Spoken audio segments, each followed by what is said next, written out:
dosa ini bahaya kalau nggak Anda bereskan di dunia. Kalau Anda bawa mati masuk kuburan akan menjadi siksa kubur kalau tidak dimaafkan oleh Allah. Kalau Anda dibangkit di hari kiamat, kalau nggak ada bereskan di dunia, nanti akan menjadi tuntutan. Kalau dosa kamu kepada Allah banyak dimaafkan, tapi dosa kamu kepada manusia sulit, mereka sekecil apapun akan dituntut nanti di hari kiamat. Karena itu dikatakan hukukullah mabniyah alal musamahah wa hukukun nas mabniyah alal musyahah.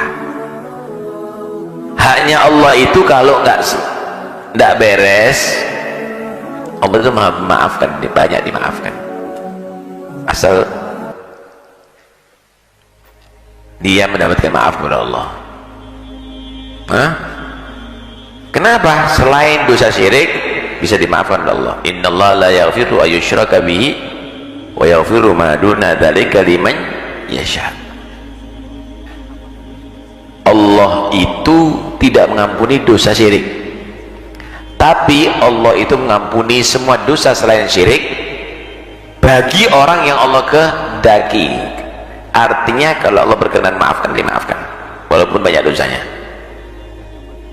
Tapi bagi sebagian orang gak dimaafkan, disiksa.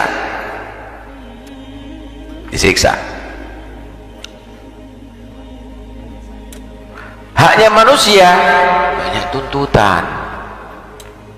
Waduh, nuntut di hari kiamat itu bahaya, saudara.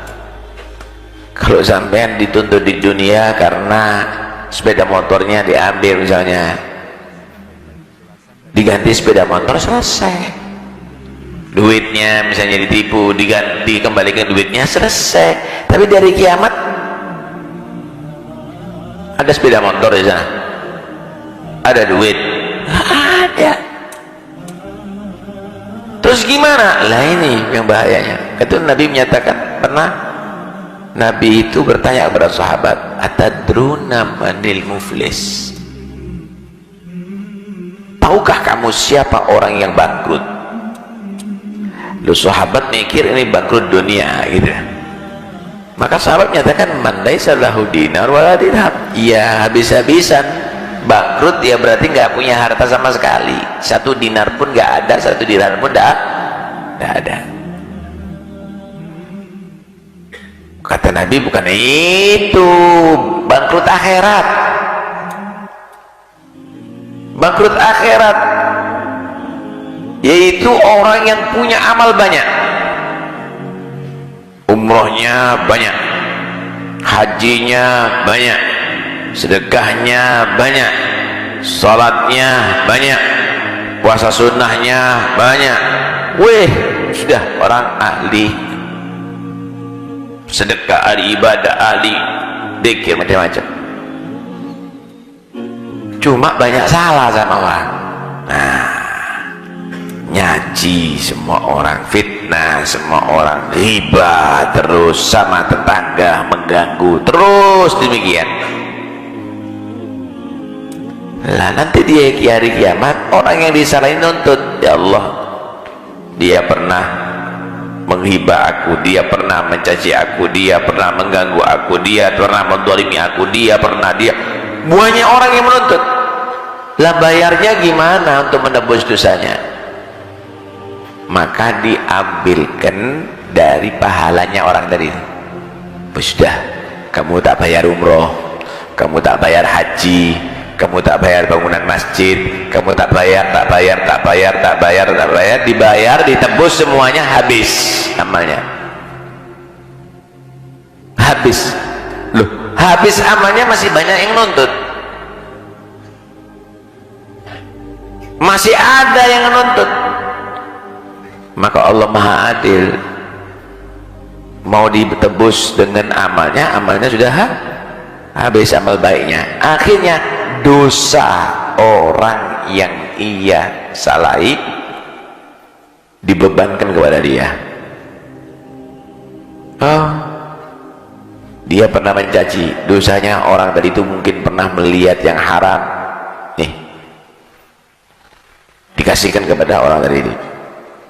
Begitu berubah banyak pahala menjadi banyak dosa. Itulah bangkrut akhirat. Karena itu jangan banyak salah sama orang, biar tidak banyak tuntutan nanti di hari kiamat. Masya Allah, tabarakallah. Hah?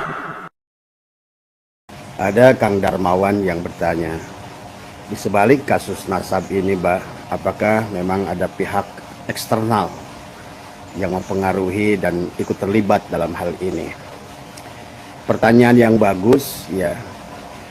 Sesungguhnya kalau kita memahami tentang nasab ini di dunia, ya, bahkan mungkin termasuk di Indonesia, Muhammadiyah contohnya adalah merupakan organisasi yang sudah bebas dari penjajahan para habib ini. Sesungguhnya betul Kang Darmawan bahwa ada the great design, ya. Itulah kalau Kang Darmawan memahami kenapa kita sibuk dengan urusan Wahabi, ya, dulu, ya. Sesungguhnya Wahabi ini sendiri pun adalah, walaupun mungkin pelakunya tidak menyadari, sebetulnya ada the great design, ya, yang sebenarnya adalah untuk kembali merepotkan bangsa Indonesia biar sibuk urusan amaliyah. Yang satu mengsunahkan, yang satu membid'ahkan dari semua. Tetapi tujuan yang pokoknya adalah masih tersembunyi dari semua. Demikian pula dengan kasus Ba'alwi ini, sesungguhnya juga kembali. Maka kalau kita memahami dunia, ya tadi semua, baik di Tunisia, di Maroko, di mana, ya, penjajahan dalam berupa penjajahan dalam agama ini memang sudah luar demikian biasa. Tetapi yang harus kita pahami, sahabat, sesungguhnya adalah the great design-nya adalah inilah Zionis sebetulnya. Dan dulu pernah disampaikan oleh ahli bahwa Islam itu akan bangkit dari Indonesia. Pada saat Islam itu adalah baginda Nabi, bahkan pada saat zaman Khalifah Umar bin Khattab, Islam ini hampir mampu menguasai 2/3 dunia. Sampai kepada Andalusia, ya, saya sudah berkeliling ikutin tapak-tapak Islam dari mulai India. Kenapa di India ada Taj Mahal? Ya, Taj Mahal adalah merupakan satu bukti kejayaan adalah Islam yang pernah menyebar ke seluruh India. Bahkan saya pergi ke Goa juga di India adalah juga demikian. Sekarang adalah tinggal tapaknya saja, ya sahabat. Jadi sesungguhnya yang mereka takutkan tentang Indonesia, bahwa kebangkitan Islam itu akan datang dari Indonesia, dan itu sudah bahasanya bukan diramal, ya, sudah diprediksi oleh saintis dunia, baik dari bangsa Islam sendiri maupun mereka dari bangsa Yahudi, ya. Oleh karena itulah sahabat, termasuk ide ada 100 lebih adalah orang-orang yang dididik di Amerika, ya, yang kemudian adalah mereka diantaranya adalah Snokor Gronye, adalah dia dikirim kemana, ke Arab Saudi untuk belajar bahasa Arab, dan adalah kemudian juga mereka belajar Islam. Tetapi pada dasarnya tujuannya adalah mereka bukan ingin masuk Islam, tetapi ingin menghancurkan Islam adalah dari dalam. Jadi kasus Ba'alwi maupun kasus Wahabi sesungguhnya adalah sama daripada dasarnya. Apakah Wahabi itu menyadari atau tidak, apakah itu Yahudi atau menyadari Ba'alwi ini menyadari atau tidak, sesungguhnya kalau abang memandangnya Kang Darmawan adalah mereka itu adalah korban dari semua. Adalah korban yang dari sebuah kekuatan dunia yang maha dahsyat, apalagi bagi abah yang suka mempelajari juga kitab eksternal, ya, dari bangsa Yahudi, ya, sesungguhnya kita melihat di desainnya.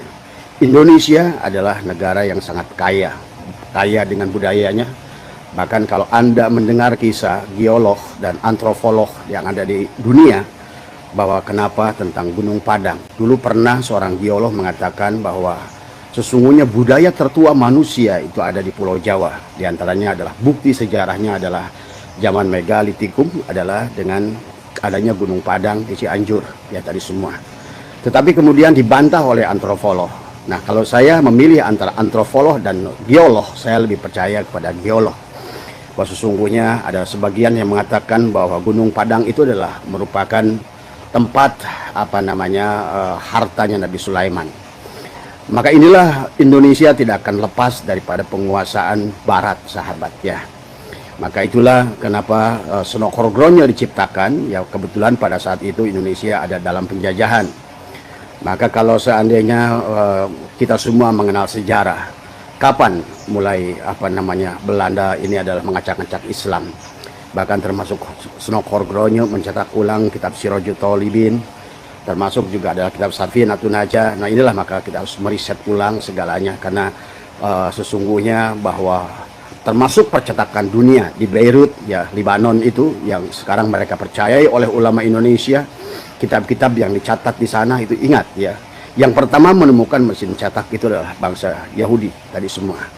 Yang kemudian yang menguasai adalah juga dunia massa adalah bangsa Yahudi, bahkan termasuk sekarang. Ini kita sedang Abah live adalah di YouTube dan juga di Facebook. Siapa yang menemukan Facebook adalah kita sudah tahu lah siapa namanya itu, seorang pemuda dia sesungguhnya kalau kita salah menggunakan Facebook, kita salah menggunakan Instagram, kita salah menggunakan YouTube, juga akan kembali bahwa bangsa kita akan terjebak dari semua. Pada dasarnya yang harus dipahami, baik Ba'alwi maupun Wahabi ini sesungguhnya diciptakan oleh mereka adalah untuk membuat kita tidak terfokus kepada kekayaan bangsa sendiri, budaya bangsa sendiri. 25.000 tahun sebelum Ba'ab ya, barangkali inilah karena banyak tidak memahami sejarah bahwa Nabi Adam itu baru kurunnya adalah 6.000 tahun sebelum Masehi. Sementara di Indonesia adalah 25.000 tahun sebelum Masehi. Gunung Padang adalah di mana manusia sudah ribuan berbondong-bondong ke Nusantara ini. Maka itulah kenapa hari ini sahabat Pulau Jawa ini penuh sesungguhnya adalah ribuan tahun. Maka bagi mereka yang sekolah, Anda akan menemukan di Solo itu ada Homo soloensis. Homo soloensis itu adalah manusia agak sejenis manusia purba. Sebetulnya Allah sudah jelaskan di dalam Al-Quran tentang mereka adalah mereka yang tetapi bukan sebagai teori Darwin tadi sungguhnya, tetapi perkembangan genealogi manusia, genetika manusia itu ternyata Allah menurunkannya itu adalah secara bertahap tadi semua, yang dimana kita ketahui adalah dengan pola kandungan otaknya. Manusia purba di generasi 25.000 tahun 100.000 tahun sebelum Nabi Adam itu sesungguhnya memiliki volume otaknya itu di bawah 800 gram.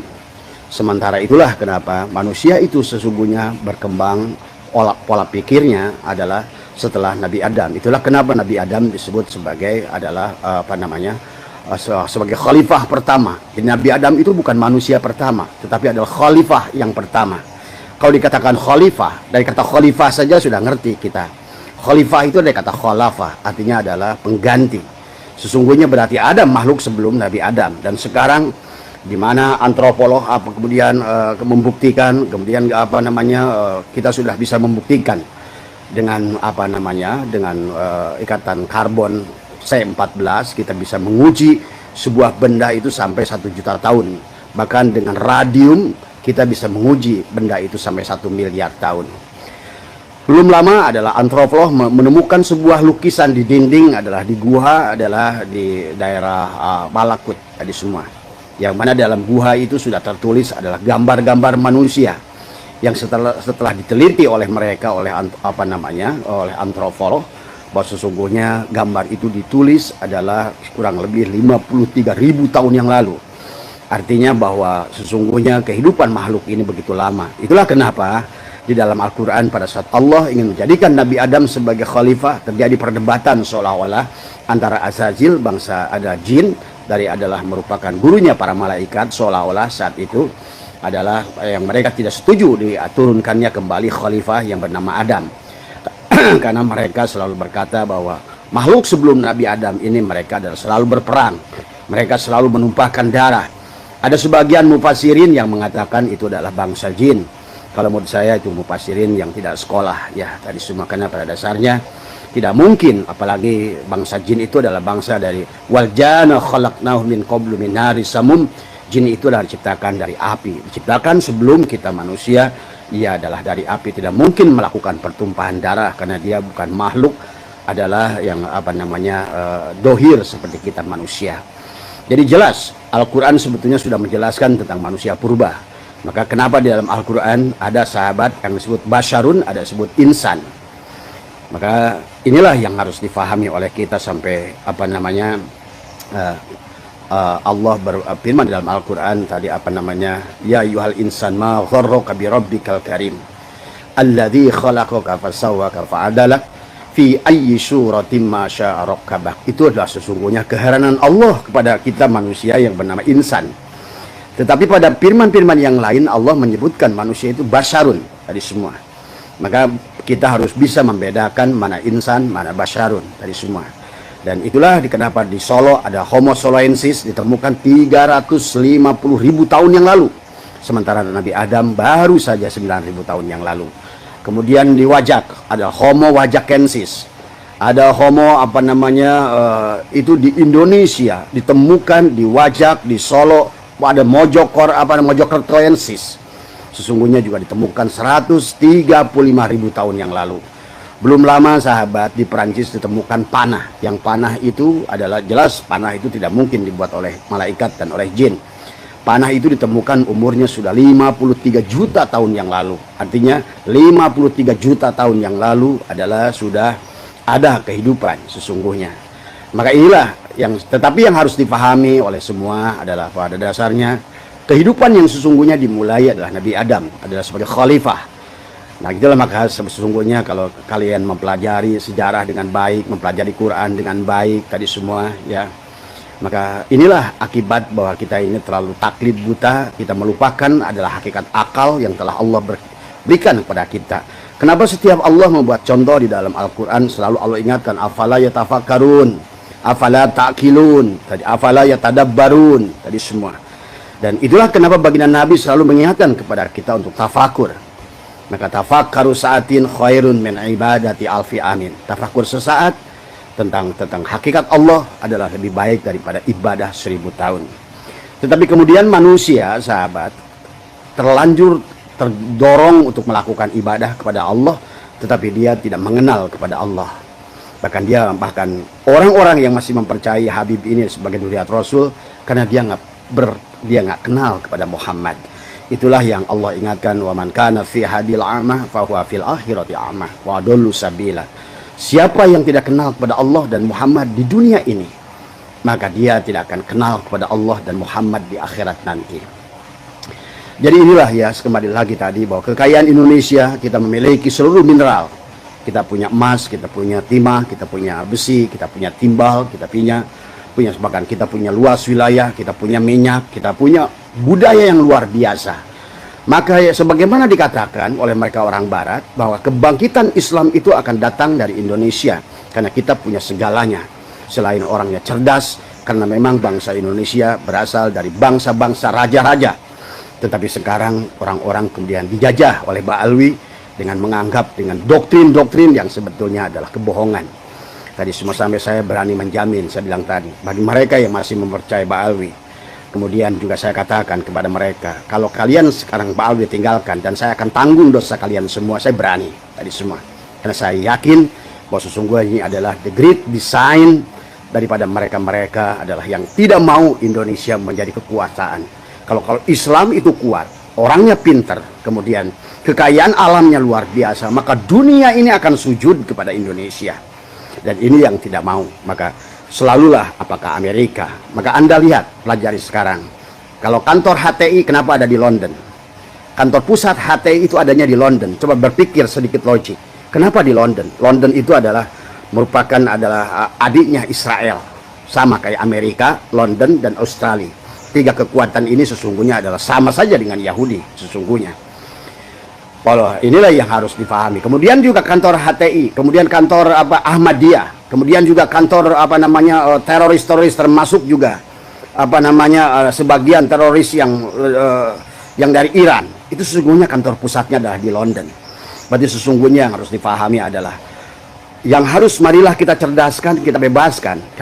Kalau saudara kita yang dari Ba'alwi ini adalah sudah korban. Mereka diciptakan adalah seolah-olah mereka adalah dzurriyyat Rasul, sehingga seolah-olah manusia adalah harus berkhidmat kepadanya. Kalau nggak khidmat kepadanya adalah maka dianggap bahwa tidak akan diakui oleh Rasulullah. Tidak demikian bagi mereka yang mengenal baginda Nabi Muhammad tadi semua. siapa Muhammad ini. Nah inilah yang Abah sering katakan, walaupun ulama-ulama besar dari PBNU bicara, tapi kalau Abah melihat mereka tidak kenal pada Muhammad, apalagi Ba'alwi ini tadi semua mereka. Makanya kenapa kalau bapak-bapak lihat ceramah mereka itu tidak pernah mengagungkan baginda Nabi, ceramah mereka tidak pernah mengagungkan Islam, tidak mengagungkan sahabat, perjuangan sahabat, bahkan tidak pernah mengagungkan Hasan dan Husain. Mereka yang agungkan adalah kelompok mereka, karena yang dilakukan adalah doktrinisasi. Karena manusia memiliki dua otak, adalah otak di bawah sadar dan otak sadar. Sesungguhnya orang-orang Muhammadiyah itu lebih baik daripada kita dalam hal ini, maaf ya, dalam hal ini, karena mereka sudah lebih sadar, dia otak sadarnya. Itulah kenapa secara ekonomi orang Muhammadiyah lebih baik daripada orang NU di Indonesia. Aku adalah orang NU, Abah orang NU, dan wahai orang NU, mulailah, kalianlah sesungguhnya yang tidak pernah menyadarinya. Kenapa Bung Karno dulu adalah ingin mengusir mereka orang Yaman, dan kenapa baginda Nabi pun sudah berkata, sesungguhnya kembalikanlah orang Yaman itu adalah ke negaranya. Karena pada dasarnya Abah insya Allah, karena Abah ini adalah selain juga adalah peneliti ya, Abah juga adalah senang berkeliling dunia. Abah berkeliling ke India, ingin menelusuri termasuk Raja Mughul di India. Peninggalan mereka istananya masih ada, tapi sekarang masyarakatnya sudah beragama Hindu. Kemudian juga termasuk di Mulun di Bombay. Abah di situ ada ketemu dengan Syekh Ali Haji. 2 kilometer adalah makbarohnya, itu adalah menyeberang dari Bombay, itu adalah menjulur ke tengah lautan. Abah pernah nginep di sana semalam, adalah untuk bertawasul, adalah di sana sambil bertafakur tadi semua. Nah, ini adalah Syekh Ali Haji, itu adalah merupakan keturunan adalah Imam Bukhari, adalah yang ke-6 tadi semua. Maka inilah makanya sahabat semua, terutama sahabat Islam, sahabat Nahdien tadi semua, ayo belajar, kuas, pahami ilmu, pahami dunia. Maka kalau seandainya tidak demikian, sementara dunia ini akan terus berkembang menuju ilmu pengetahuan, dunia ini berkembang akan menuju kepada sains. Kalau kalian masih berpikir kolot semacam itu, maka kita yang akan tertinggal. Dan inilah yang dikehendaki oleh mereka, kaum-kaum liberal, kaum-kaum inilah yang dikehendaki oleh Amerika. Terutama adalah Amerika itu siapa? Adalah Zionis di belakangnya. Dan inilah sesungguhnya kita sekarang diributkan dengan Ba'alwi, dan itulah kenapa doktrin mereka itu hampir sama, ceramah-ceramahnya hampir sama, karena pada dasarnya bukan tujuannya untuk berdakwah. Maka Abah suka tantang ke mereka, silahkan rekam, kumpulkan ceramah-ceramahnya Habib Rizik, Habib Bahar, dan semua Ali Jindan dan lain semuanya, silahkan. Apakah ada ilmu yang disampaikannya? Tidak ada. Apalagi topik as-segaf, bab makruh aja masih belum paham. Bayangkan ketua Robitoh Alawiyahnya ya, agamanya kayak begitu. Dan dalam satu video dia berkata, saya ini tidak pernah mondok. Bagaimana orang yang tidak pernah mondok dia bicara tentang Islam? Dan apalagi, nah inilah maka kenapa dia merendahkan ilmu. Nah ini harus pahami, wahai orang NU. Jangan asal cinta aja, kayak Abdul Ahyar, kayak Sukron Ma'mun tadi semua. Makanya jangan menggunakan otak kanan saja, gunakan otak kiri tadi semua. Otak sadar kita tadi semua. Sesungguhnya kita sedang dijajah bangsa ini. Itulah makanya Belanda kenapa melakukan riset dan mengutus Van der Plas dan Senokorgronje, termasuk juga Vandenberg tadi semua. Nah, ini adalah sesungguhnya ingin, maka kita kenal dengan istilah divide et impera, adalah memecah belah. Maka inilah salah satu adalah memecah belah dengan mendengungkannya mereka sebagai Duriat Rasul tadi semua. Kemudian dan kemudian belakangan muncullah paham Wahabi. Yang Wahabi ini saya juga dulu sering berdebat dengan Kang Jawas tadi semua. Dan dulu saya sering katakan tentang bangsa Wahabi ini, sesungguhnya mereka bicara juga mereka tidak mengenal kepada Islam. Maka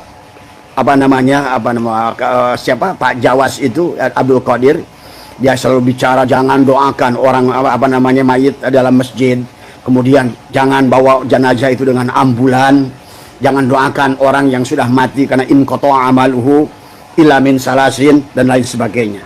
Tetapi lihat, jadi pada saat Pak Jawas ini, tapi semoga Allah mengampuninya, karena kita selalu mencintai siapapun ya. Saya pun mencintai Wahabi, saya pun mencintai Ba'alwi, tetapi pada dasarnya kesalahan harus kita tetap luruskan.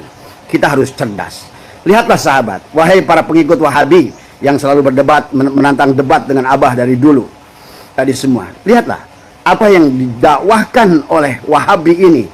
Bahkan pemimpinnya adalah Jawas itu adalah semoga Allah mengampuni dosanya, karena beliau sudah bagaimanapun, maaf ya Pak Jawas.